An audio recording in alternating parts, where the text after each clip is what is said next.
Take whichever one Kojima or Toshiv, and welcome back to episode number 75 of the Inline Flute podcast with me, your host, motherfucking Inline G. Well, everybody, I hope you're all in that lovely Christmassy mood. If you celebrate Christmas, I hope you're in that mood because December is here. For the first episode of December, I've got another very, very, very special guest on this podcast. I am spoiling you lot rotten, giving you all these presents before Christmas. Now, I've said for a long time I would only ever do online interviews for guests who I just need to have on. I cannot find any other solution to getting them in person, and today's guest falls right into that category. Now, you've heard me talk on this podcast about the rich tapestry of other flute podcasts in the world, and I think you should listen to them too.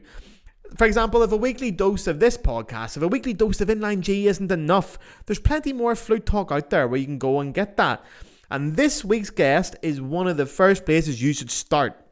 It is none other than Dr. Heidi Kay Begay, who you'll probably know as the host of the iconic OG Flute 360 podcast. Now, Heidi isn't just a podcast host. She's a serial entrepreneur who owns or co-owns four companies, as well as being an educator and a coach for the modern musician. So this episode is literally and legitimately full of gems to take directly to bring your careers to the next level. Genuine things, tangible little bits of information you can go, I'm going to do that tomorrow, and you're getting it for nothing. Can you imagine that?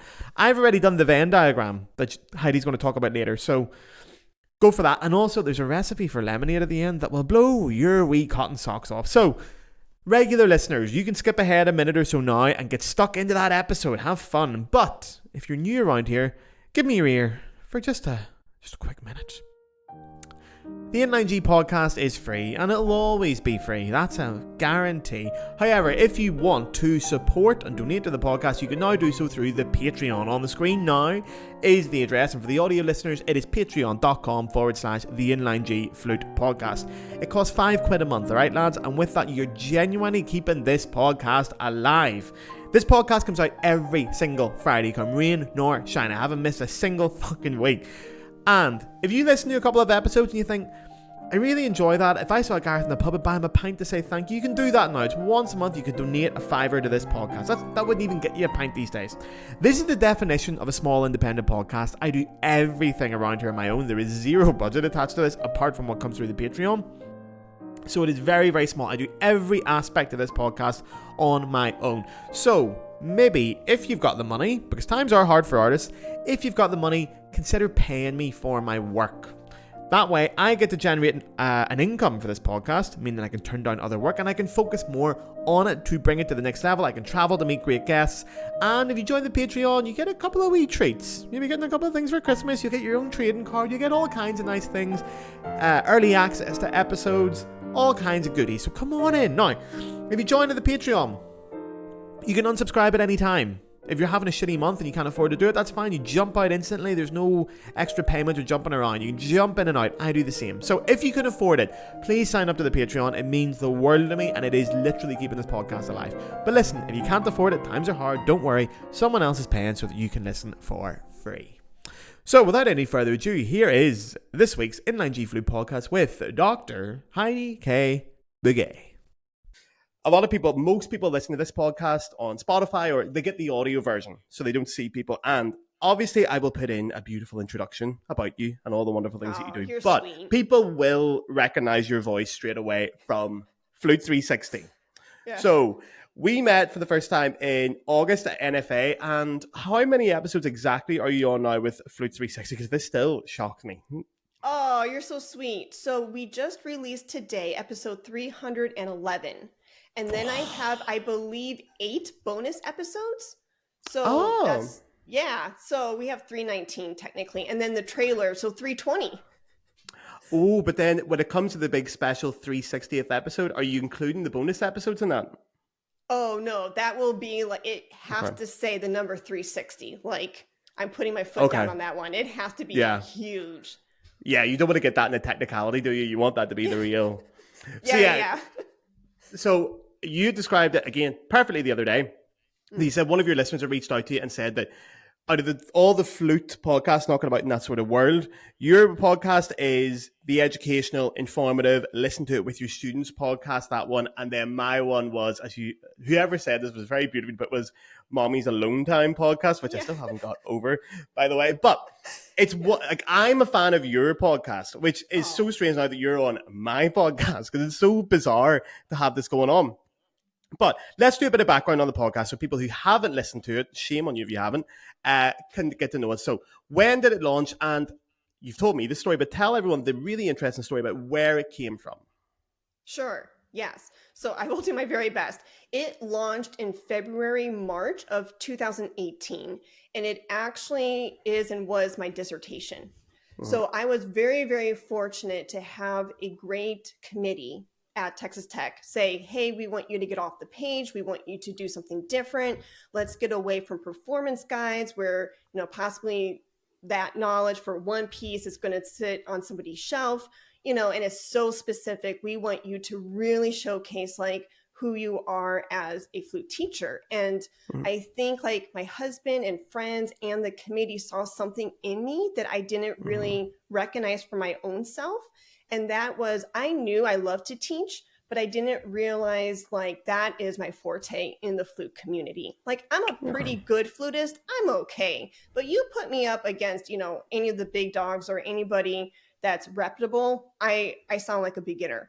So, but teaching for me, like how you said earlier, how you notice like the segues and the connections and, for me, that's how my brain works. And so for everybody to say like, oh my gosh, Heidi, you have something here. Like you light up when you teach and you love to share and you love to listen.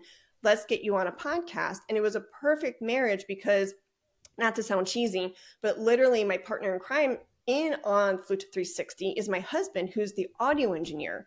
There is no way, on God's green earth, I would be able to produce 320 episodes if I didn't have that constant tech support. I mean, think about it. You know how long it takes to edit one episode. Yes? Yeah. Oh, God. I know very well. Yeah. A little too well. And so, and I don't have a husband who can do it. Yeah. So for the committee and for my husband, and gratefully, I'm so thankful for my husband to have said like, yes. I mean, because every partner and every relationship is going to be a little different, right? Some spouses divvy up their finances, some share, and to each their own. So I could have easily had a husband who said, and a partner who said like, hey, Heidi, I'm not a flutist, like I'm editing music albums and things like that. I don't have time for your thing, but he didn't. He was like, girl, let's blow this up. Come on, bring it, whatever you want to give me. I'm like, oh my gosh. So it was this, full circle. It kind of was this air quote perfect marriage because it was this marriage between flute content from a flute teacher and then the technical side from the support that I had from my actual spouse, Eric. And so then you fast forward and long story short, Flute 360 has worn all these different hats. And you never know, and this is a gem for your listeners, like if you put your hands on something creative, some sort of album, some sort of tour, some sort of class that you want to put out there, you won't know how it's going to unfold in the beginning.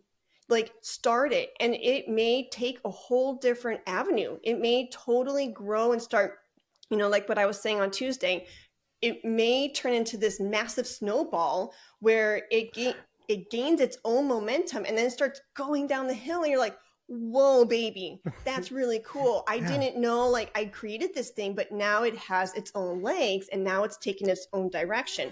And I think a lot of people, myself included, we see, the potential that said project could have, right? And we are so afraid to even start it because we think like, what if it's wrong? What if it should be this way? What if, and all these, negative self-talk or imposter syndrome ideas or feelings get in the way of you just starting the thing. But the magic is getting it out there into the world, feeding it, nurturing it. And then at some point in time, it's going to it's going to evolve and it's going to end up being the thing that it wants it to be, or the thing you created it to be, or maybe it gets influenced by outside, it's really cool. So Flute 360, all that's to say is it was a hobby for a while. And then I decided was a dissertation, it was a research thing. Then it was a CV or a resume builder. So I thought, if I'm going to do this thing, I'm going to put these episodes under the subcategory of my resume as publications and creative activity. So that way, some search committee out there through academia can go, ooh, different, right? That's a good idea. Yeah. And it worked. I was offered a full-time job outside of Shanghai, China, in 2020. But then the pandemic happened, bye-bye job. And then I decided, all right, it needs to pivot again. I'm not moving to China because this pandemic, we don't know how long this is going to be. So decided to stay at home. And then literally Eric was like, you need to turn this bad boy into literally your marketing arm, shining a light onto who you are as a teacher in your studio. And so then I put my CEO cap on and made it my business. So it took a good 2018 to 2020, the first 2 years of the podcast, it was dissertation, hobby, research element, get a job. For the first 2 years, it had 4 different hats. And then the last stretch, it's been my business. See, now that you've said all this, I have a list of questions that I want to ask you, but this is the problem, and you had the same problem the other night. Now you've said so many interesting things, like, right, let me talk about that. And also me as a podcaster who's in the very start of podcasting, I want to ask all these things personally. So sorry to my audience, but this is just for me. Okay, this is all for Gareth. Okay, nobody else has. Oh, I love it. But then actually for you, given that kind of advice, even in the years you've been doing Fruit 360, the industry has changed massively in the last 5 years, especially like coming out of COVID. How do you keep on top of all that, knowing what you can advise people to do or what options are available? Do you have to sort of talk to people all the time and keep your finger on the pulse about what they can do? Oh, yes. My go-to tool, and everybody can take out a piece of paper and pencil and go ahead and do this exercise with me, is here's the teacher, teacher Heidi. There's this Japanese, I can't take the credit for it. There's this Japanese Venn diagram, and you, on your piece of paper, you draw 4 circles, and each circle represents something. And in the intersection of these 4 circles, that's where you want to be.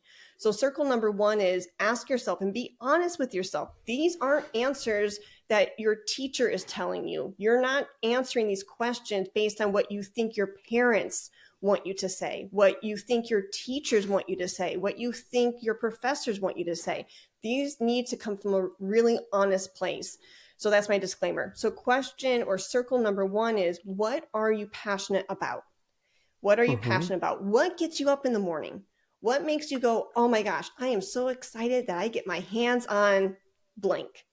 The second circle is, what are you good at? What are your skill sets?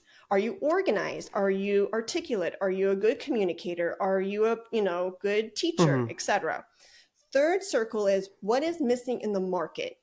So this is, you can kind of ask this from the standpoint of you being a consumer. What do you crave? What do you wish was created out there to help you with said problem? And then the fourth circle is, what can you get paid to do? And then the intersection of all 4 is, that's where you need to be. Now, this is another disclaimer, is write this in pencil. And I'm saying that literally and metaphorically, in that people think like, oh, once I have my answers to these 4 questions, it's written in stone. It's written in permanent marker. No, life changes. There's an ebb and flow. Things grow, things evolve, pivot. So you need to be, this might be true. Your answers might be true in this season, but once you realize that something has shifted, right?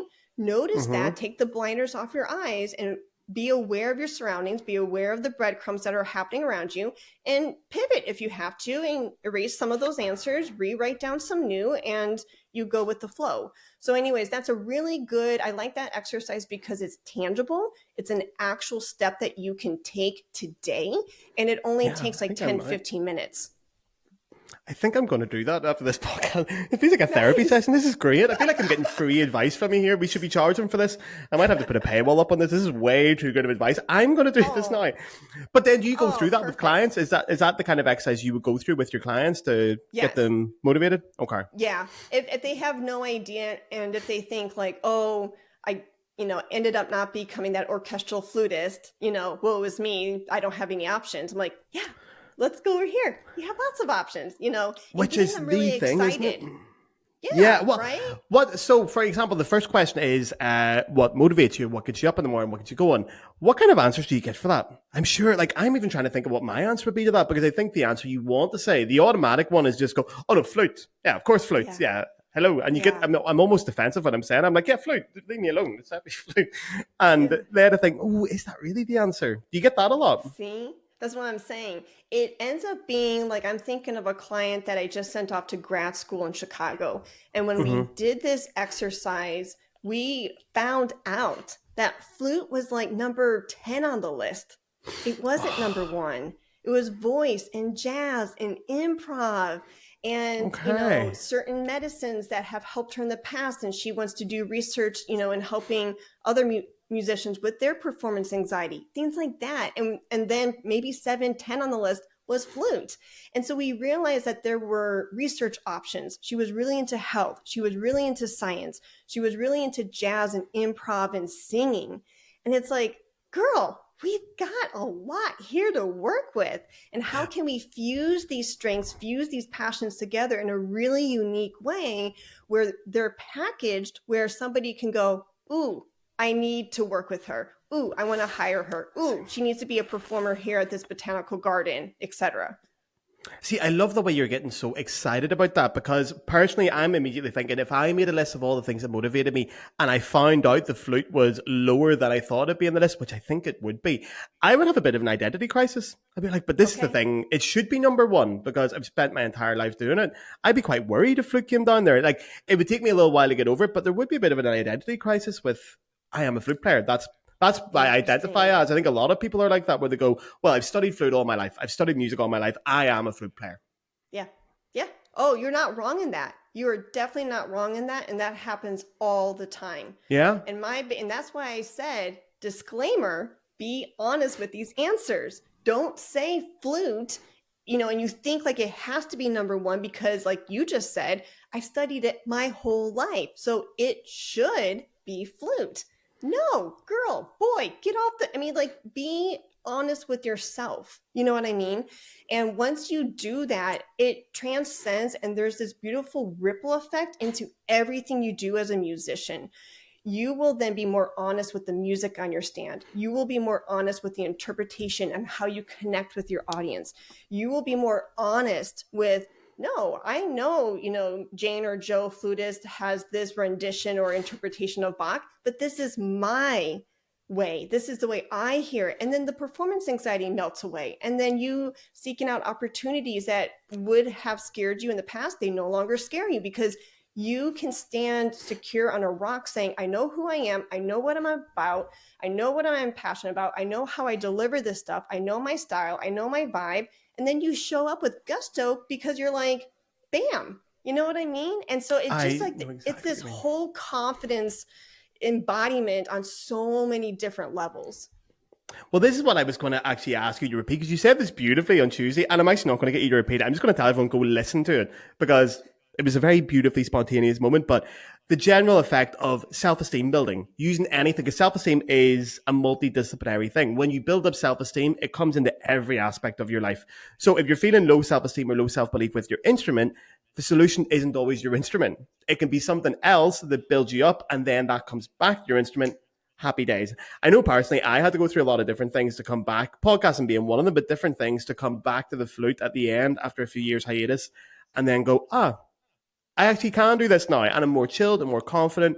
I know what I'm doing a little bit more.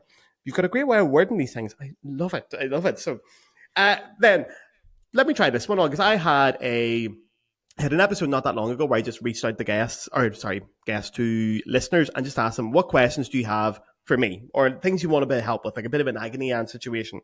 One of the ones I get the most commonly, and I did the same with a guest recently, the most common one is always, I'm just out of college. Auditions aren't going great. I'm not really getting any work. Don't really know what to do here. I'm a little bit lost. And usually that ties in with as well, should I start posting on social media? I want to, but I'm a little bit nervous. What advice would you give there to someone in that situation? Oh my goodness. It's, it's like riding a bicycle with anything. You're going to at first be a little wobbly. You may need training wheels, right? But at some point, you're going to have that poise. You're going to have that confidence to show up and take off the training wheels. And then you're going to be riding down the street, full-fledged. So yeah, you can try social media. Now, my disclaimer would be to make sure like you don't feel like you have to take on all the platforms. Don't start off with like everything under the sun, because you're going to get overwhelmed and you're going to be like, oh my gosh, I can't keep this up. So you may want to, I would take 10 steps back for this person specifically and ask like, why do you want to be on social media? Do you want to be on social media because you think you need to be there? Or how are you going to present yourself? Are you presenting yourself to showcase 60-second, 90-second reels of like little teaching tips? Or are you showcasing your playing? Or are you showcasing a performance guide of how you would play, I don't know, bits and pieces of the Beer Concerto? Do you know what I mean? Like you have to figure out why you're showing up, the purpose of showing up. And if it is kind of full circle back to what was embedded in the question of, I'm not getting really gigs, right? Mm-hmm. If you want to get gigs, put your playing out there, right? And then use like hashtags outside of the music industry, outside of the flute industry. So like I have a Flute 360 listener who's really into hiking, nature. A lot of my listeners actually are huge hikers. But, this one particular, we'll just call her Sue. But Sue is really into hiking and biking and being, in the mountains. And so if she were to play these beautiful, somber, spiritual pieces and only share with flutists, well, that's only one part of the industry. Share it with like hashtag, your local library, botanical garden, Zen concerts, sound healing. Do you know what I'm saying? Like get hired by corporations who have a budget for entertainment. So get comfortable. Like if at first your training wheel is, I want to share with my fluties, my flute friends, share in that safe space, if that feels comfortable to you, and then start expanding and start knocking on doors outside of the music industry, corporate events, weddings, unfortunately, other services like funerals. Start thinking outside of the box of who can hire you, who can use your services, and who can pay you.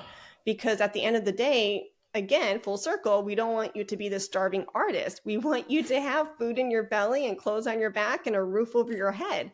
So yeah, just getting really comfortable showing up. I know like seeing your face on screen and hearing your voice through the microphone and the earbuds can be disalarming at first. Like, it's like, ew, gross. I sound like that? Heck, But the more you do it, the less you care. Yeah. Do you still have that just out of curiosity? Do you still, can you listen to your own voice? Do you listen to your own podcast back? Sometimes. I listen to it back sometimes when I'm looking for a specific cut to give Eric. Yeah. And then when Eric's editing and he's editing, say, without his headphones, here's a little behind the scenes of what happens at 360's home. If he has no earbuds in as he's editing me and I hear my voice and he's going like back and cut, I'm like, I will say out loud, dude, I cannot listen to 3 Heidi voices at once. I can't listen to the Heidi voice that's in my head. I can't listen to the actual Heidi voice that's physically here. And I can't listen to the recording voice. So one of the voices has to shut off, and definitely the one inside my head is not shutting off. So you're going to have to... I mean, I could definitely do with 3 Heidi voices. I would love to have 3 Heidi voices at any time. But that's a me thing. That's not a you thing. Yeah. And then, if you don't mind me asking this question, then when you're talking, again, another great analogy. I'm going to have to start writing these down. I'm going to start making a list of analogies so I can start keeping up with your analogy game. But training ways, was there any wobbly moments out in the early days of Flute 360? Any wobbles you can remember? Any difficult times? Not, the funny thing is not really in the beginning days. It was whenever I wanted to pivot the podcast into something else. When I knew I want a different outcome. I want an ROI. I want to see a different change. And I knew I had to peel back and go, okay, then what steps here need to be eliminated? What steps do you need to take and implement in order to see that new result? So anytime I wanted that change, And I was uncomfortable for that season of going like, well, what is it? How do you want to change? Let's start changing. I don't do well with change. So I have to like really give myself a lot of space to be sympathetic and gentle to myself during those times. But anytime I pivot with the podcast, that's when it's air quote like the hardest or the most challenging, because it's like, I want to be somewhere else, and how do I get there? Yeah, and I suppose we've talked about this the other night as well, but it's an incredibly personal thing, making a podcast. It really feels like your baby because you invest so much time and so much effort into it. And like, even when you're saying about pivoting, I would be terrified of the idea of pivoting because I'd feel like I'd nearly be killing off something that I've cared for so long. And I don't want to kill it off. It is very brave to be able to take it to that new stage.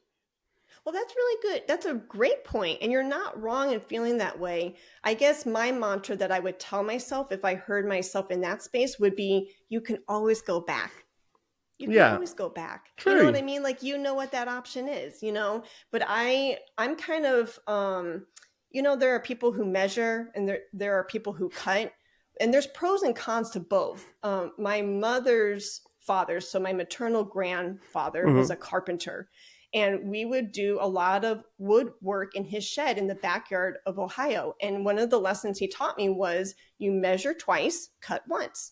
And a lot of that's because you don't want to waste material, right? Like, make sure you know where you're cutting, right?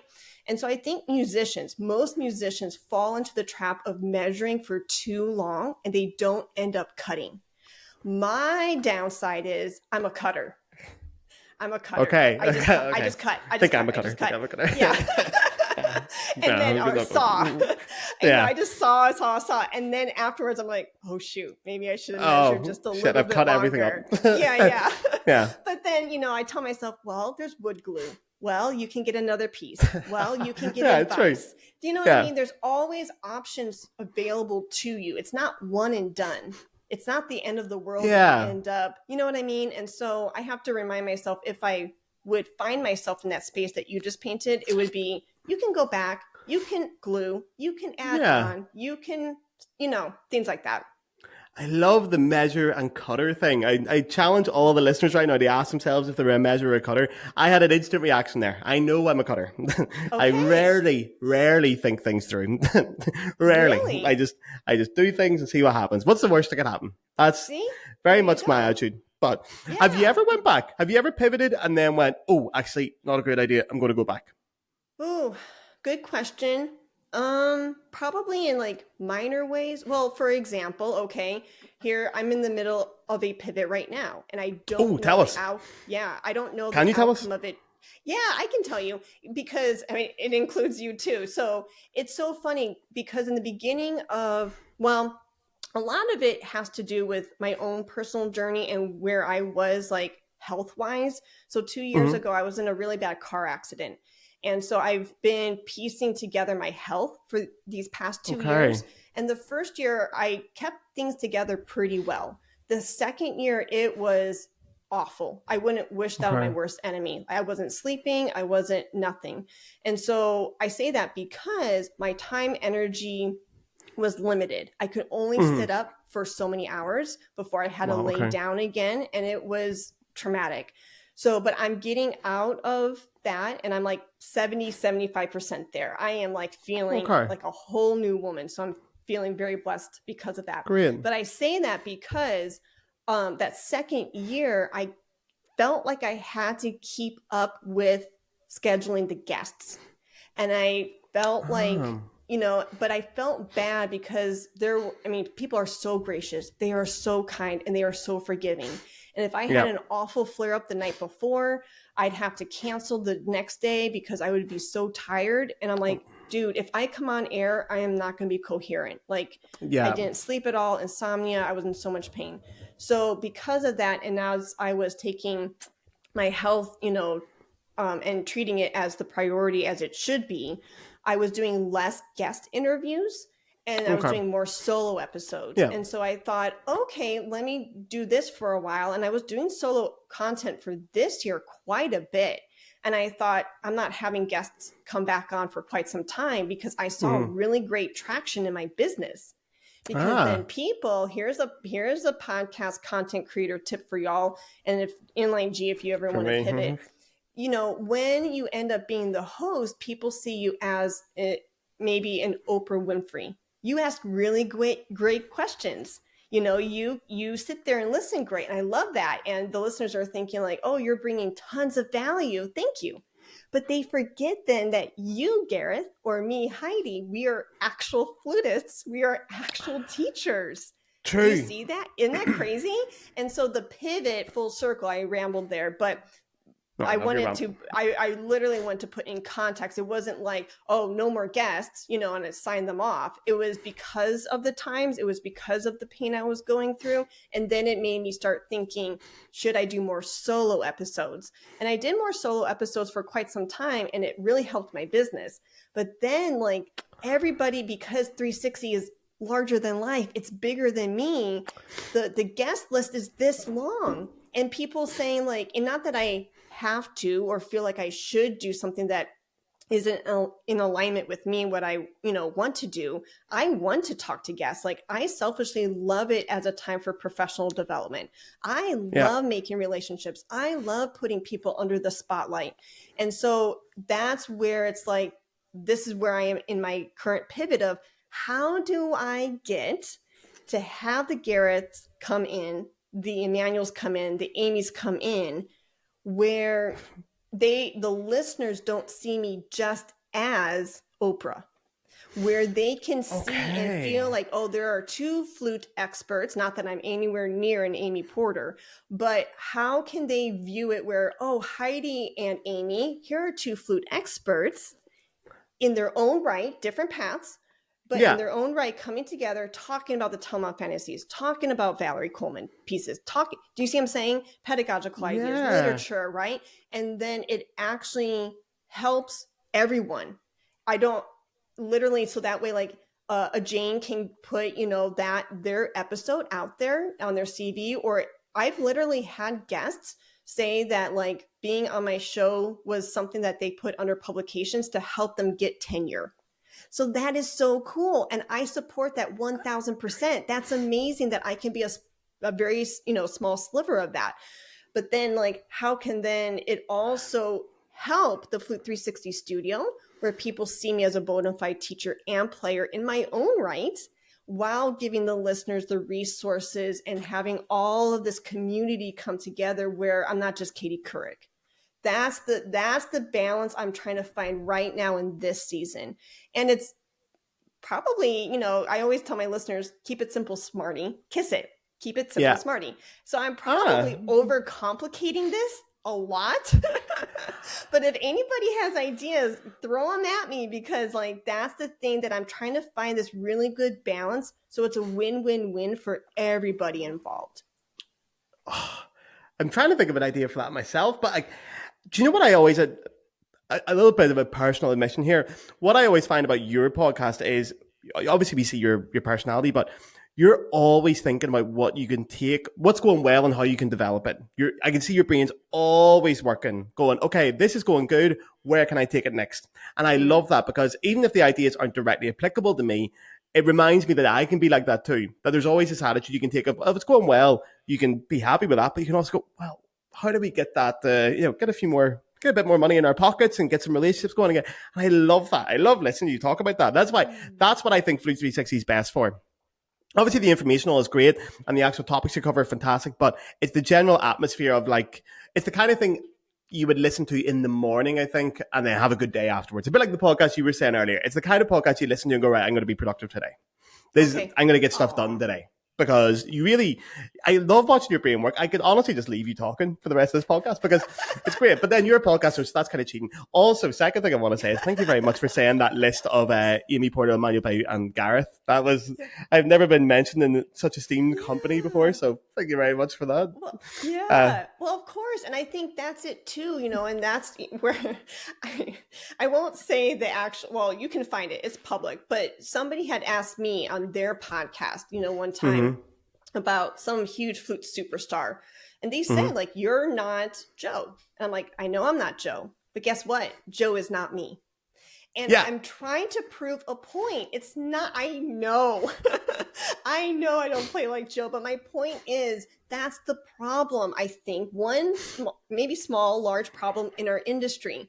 We put these superstars on pedestals, and rightfully so. I respect the album output. I respect their pedagogical ways and their thinking and their competition ways. At the same time, we all have our own strengths. We all have our own skill sets in very unique ways. And you are uniquely, individually designed by your creator. And the minute you understand, like, I am this beautiful creation, and Gareth holds something, you know, in his own special way compared to like a Gary, compared to a Heidi, compared to a Jane or a Joe, we can each, and we can all celebrate those different strengths and differences and voices, because what you do, Gareth, is not what I can do, and vice versa. And thank goodness for that. Thank goodness for that, because we can't have, you know, a bunch of, you know, white female flute podcasters. Like, that's what we were saying on Tuesday. Where are the Greek flutists speaking in Greek?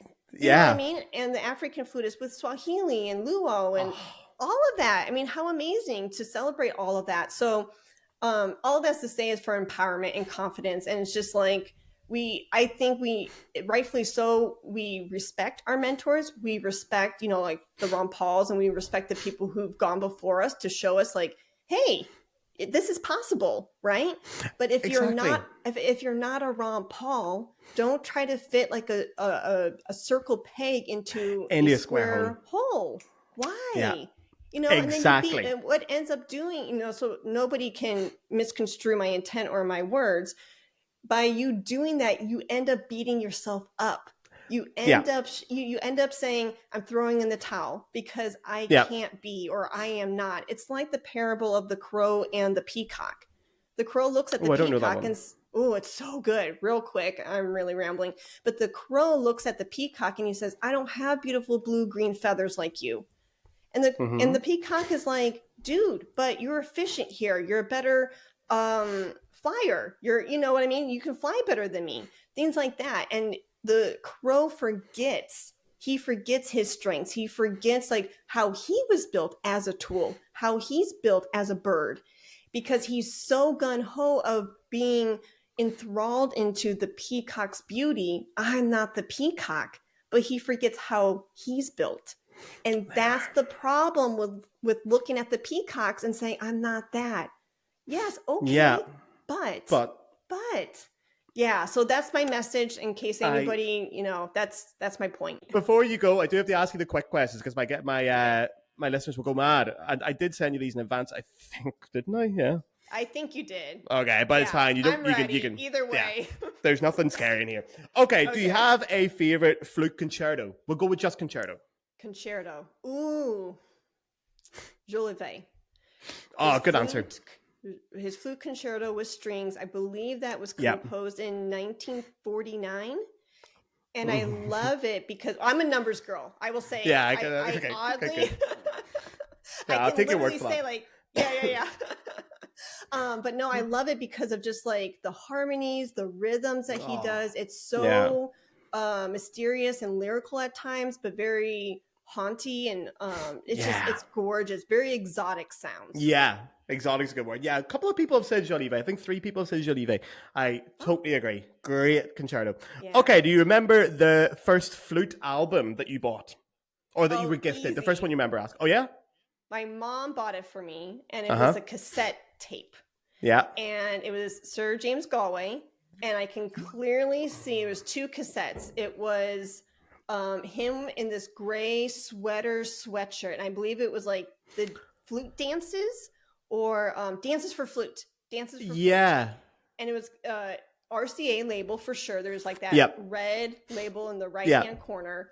And he's there with a music stand, looking at the music stand, playing his flute, and in this gray sweater. And I can clearly see like the pull out of the cassette with the paper that pulls out, and you get to see the titles, composers, information. And the second James Galway one was Christmas carols. And it kind of was like a drawing of him where he's in front of a door, it's snowing, and there's a Christmas wreath hanging on the door. And he's like in a top hat, a scarf, but it's a drawing of him. Yeah. I don't know that one. Oh, I'm going to have to look that up. Yeah, those are the 2 cassette tapes that my mom purchased for me at some bookstore, came back and said, hey, you know, here's some really awesome flute music. And after that, I was like, I want to play the flute.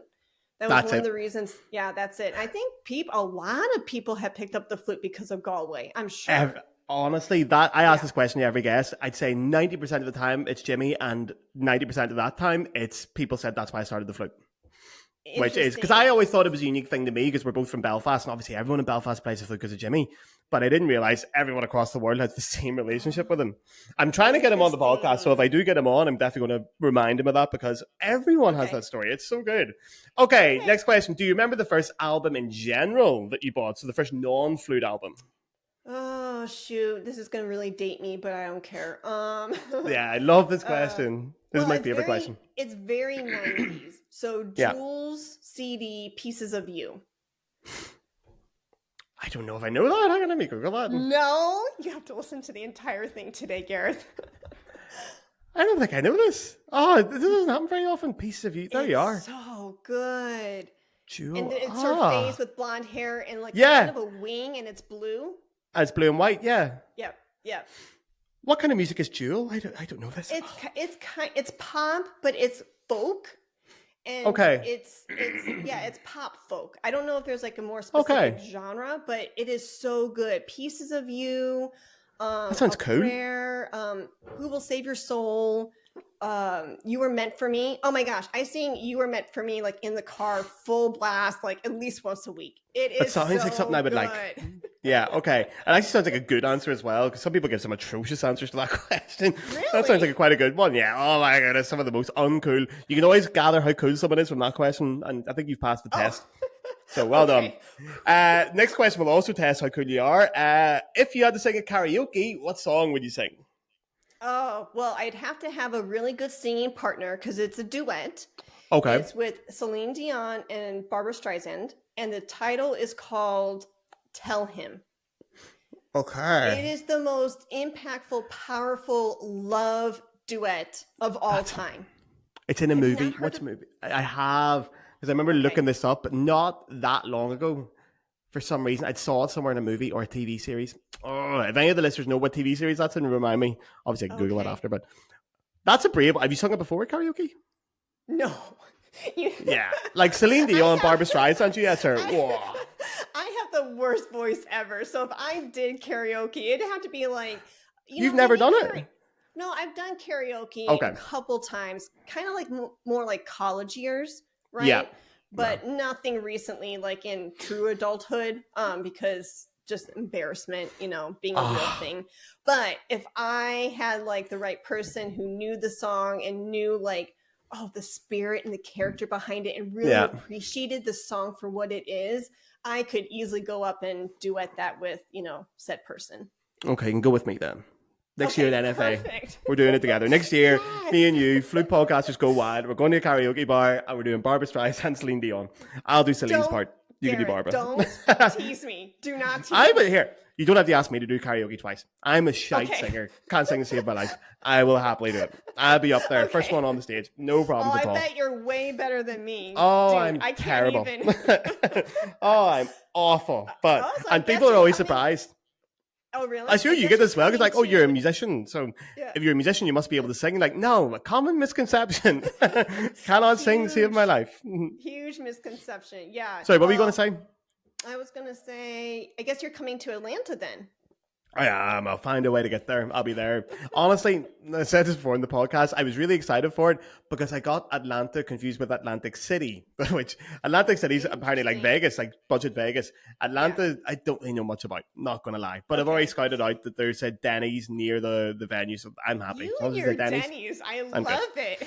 I'm good. There's Denny's everywhere on every. Apparently corner. So, yeah. Yeah, that and CVS Pharmacy, Walgreens Pharmacy, and McDonald's. You pretty much have the lay of the land. Pharmacy game's quite weak, and I'm not gonna lie. The American pharmacies didn't do it for me. Didn't enjoy that. Yeah. Nah, I like our European pharmacies. Oh, we've got the good stuff here. Yeah. When I lived in Greece for 3 months, the pharmacies there are so much better than the American. Yeah, did you find that as well? Yeah. Yeah, I completely agree. Yeah. Yeah, there's some. To be fair, it's fun to go to the American pharmacy to see what's on sale. Because like, you can sell that to people. You're allowing people to go and buy this stuff. Like, what is that? And why do they have like 7 different brands for everything? I'm like, oh. Yeah, But no, it's scary. It's really scary. And the CDC, I think in 2025, they're going to start pulling some like cold medicines and flu medicines off the American pharmaceutical shelves. Oh, okay. Because they have found after all these years, like huge names like NyQuil and Sudafed and things like that. Don't quote me, look it up, research it. But they're thinking about pulling some of these huge brand names off of the shelves because they do jack. They don't do anything. And it's like, okay. Yeah, I feel like we have the opposite problem sometimes over here. There's one in the UK. I think they still sell it now. People might recognize the name called Night Nurse. And I remember Night Nurse, I think, is even banned in the USA, which tells you how strong it was. And it was like a thing to help you sleep if you had the cold or the flu. You know, it was like a little shot. It was like luminous green and you take a shot of it. But it had like, it still goes. It has like alcohol in it. It has like a sleeper, like some kind of sleeping pill in it. It has loads of paracetamol, loads of ibuprofen. And honestly, after I remember taking one when I was a kid, and you know that scene in Wolf of Wall Street where he takes like all the drugs and can't get out of the helicopter? Honestly, I felt like that lying in bed. I could barely move, and we get that. So I was like, what do you guys get in America? If it's banned in America, wow, how bad is it over there? But yeah, don't buy Night Nurse. Anyone listening? Night Nurse. Okay, it's lethal. It's wild. Lethal. And you don't even need a doctor to get you. You just walk in, you buy it, and the reason it makes you better is because you just die. You just drop out, and you're asleep for like 3 days, and you wake up and go, I feel great now. It's March already. You're non-existent now. Exactly. You're gone. Okay. If you could switch instruments and still be as good as you are on the flute, what would you switch to? Cello. I knew. I was going to actually say that I'm going to guess your instrument because 90% of people say cello, and I can kind of guess the ones that are going to say cello. Really interesting. Was I a cello person in your head? Yeah, you give off cello energy. I love cello. Oh, the voice. You would suit a cello. I could see you playing the cello. I think you would suit it. Interesting. Okay. Yeah. Because like for example, cello. If I give you a clarinet, I don't think you'd suit a clarinette. No, I'm not a clarinet. I'm not a clarinetist. No, I don't think you'd suit it. You'd look a fool. I don't think I would. What did you say? You'd look a fool. Sometimes, you know the way some people, you look at them and go, you look like you should be holding the clarinet. You have that vibe about you, that energy. Yeah. You don't have that. You have cello energy. Your cello energy. Which is a compliment. Thank you.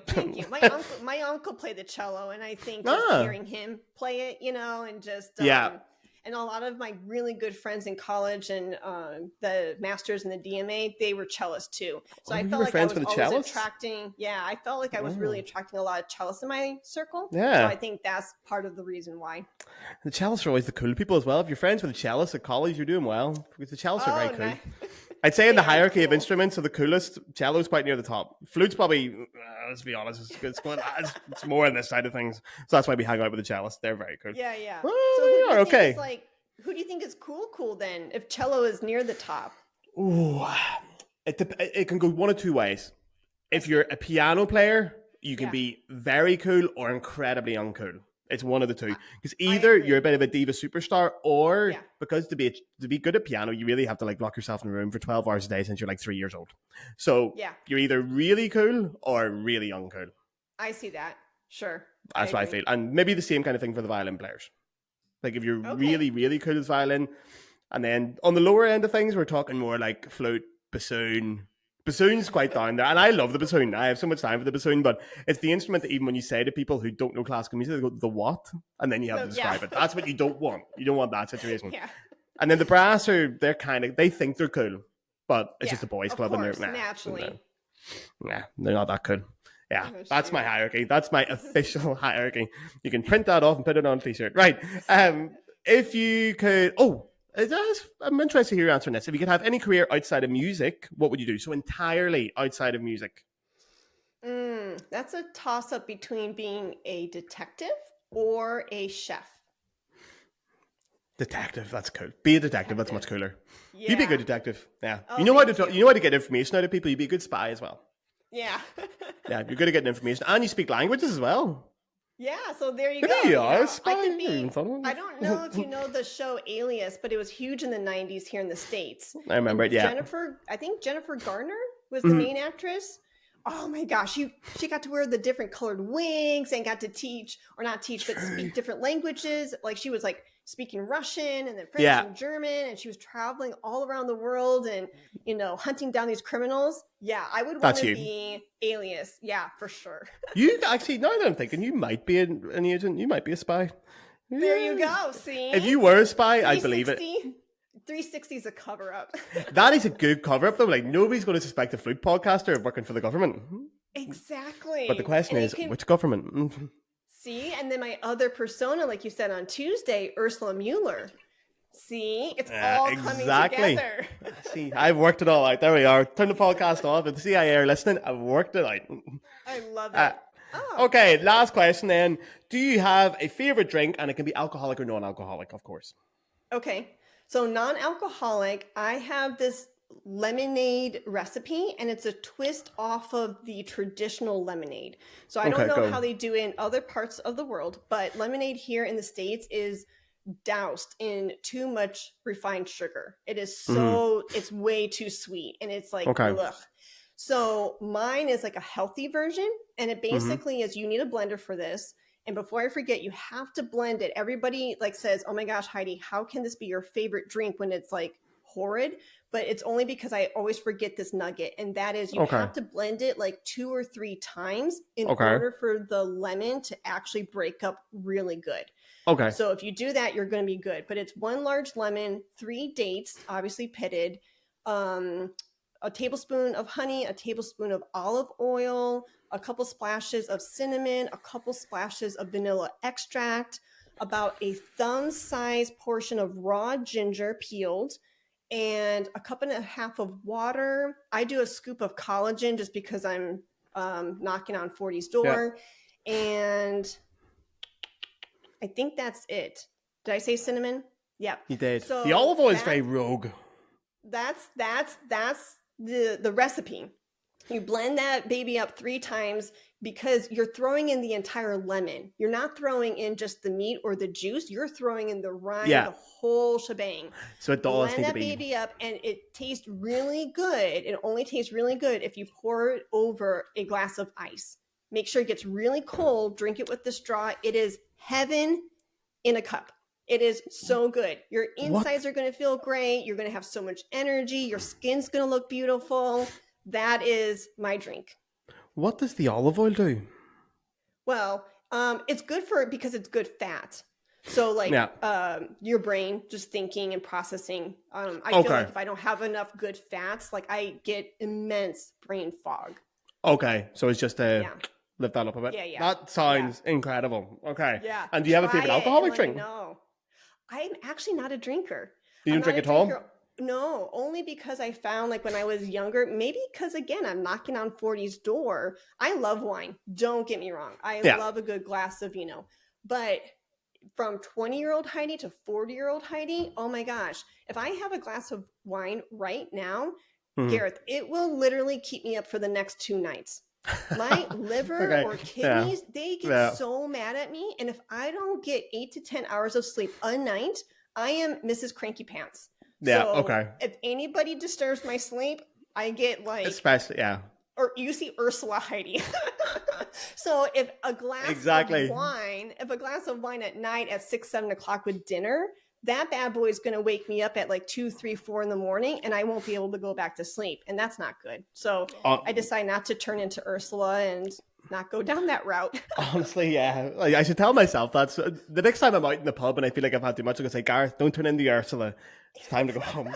But I feel like, that's the sad reality of it. I'm 32 in 2 weeks' time. And even now I'm starting to go like, is alcohol really, is the juice worth the squeeze on this one? Because sometimes like one drink can have a few issues with me. Like digestion issues. I'm like, I'm too young to have digestion issues after a pint. But that's it comes for us all. So but you're starting to feel it too, maybe. It's just, I felt it more as I was getting older. So it was like, all right, and at some point it was like, cutting the cord was an easy cut only because it was like, it just felt nice. Am I willing to jeopardize like my efficiency the next day and my happiness the next day? So for me, it was just like a no-brainer. I was like, all right, we're done. Yeah. We say in Ireland that drinking is borrowing happiness from tomorrow. So the happier you are when you're drinking, the less happy you're going to be the next day. You've took it all away. There you but go. sometimes I do say it is worth it. Sometimes I'm like, yeah, do you know what? Tomorrow could be a very sad day. We're going to have fun tonight. Anyway, I try not to promote binge drinking. So we're at the end of the podcast. I'm going to have to cut this down because we've talked for so long and it's great. I love when this happens because there's no dead air. There's no moments where like, oh, what are you going to talk about? No. Great. But then before we go, obviously, this is a chance to plug. You're on all the social medias. You want to tell people where they can find you, what they can find, where to go. Yes. If they want more Heidi. Well, that's very sweet of you. Thank you for that plug. So if you go to HeidiKBegay.com, you will see everything there. You will get access to the podcast, get access to events coming up and Flute 360 events, things like that, social media links, all that jazz. But everything is always either my full name, Heidi Kay Begay, or Flute 360. Yeah, and that's K spelt out K-A-Y. Yes. Yes. Yeah, make sure people know that, yeah.